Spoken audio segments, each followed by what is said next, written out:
বিসমিল্লাহির রহমানির রহিম। প্রিয় দর্শক, দেখছেন প্যারামেডিক মোহাম্মদ আবু শামা।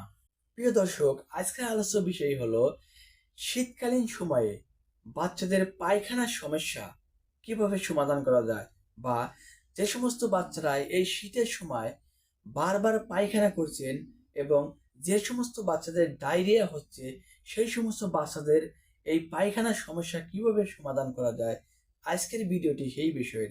দেখতে থাকুন পুরো ভিডিওটি। আর ভিডিওটি শুরু করার আগে একটি কথা না বললেই নয়, যারা এখন আমার চ্যানেলটি সাবস্ক্রাইব করেননি অবশ্যই চ্যানেলটি সাবস্ক্রাইব করে রাখবেন এবং পাশে থাকা বেল আইকনটি বাজিয়ে দিবেন। তো চলুন আর দেরি না করে ভিডিওটি শুরু করা যাক।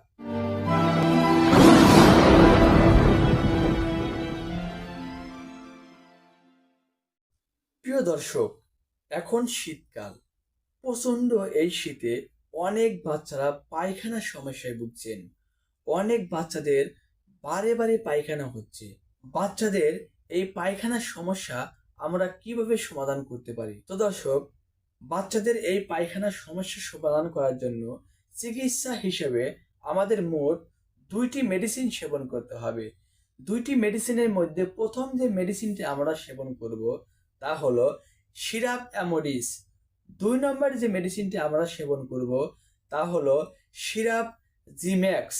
এই 2টি মেডিসিন আমাদের বাচ্চাদের বয়স এবং ওজনের উপর নির্ভর করে।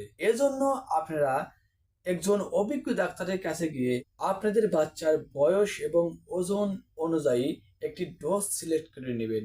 তাহলে আপনাদের এই বাচ্চাদের এই বারে বারে পায়খানা এবং পায়খানার সমস্যা চিরতরে মুক্তি পাবেন ইনশাআল্লাহ।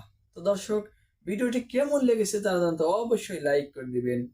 আর কোন বিষয়ে ভিডিও পেতে চান তা জানাতে অবশ্যই কমেন্ট করবেন। সবাই সুস্থ থাকবেন, ভালো থাকবেন। খুদা হাফেজ।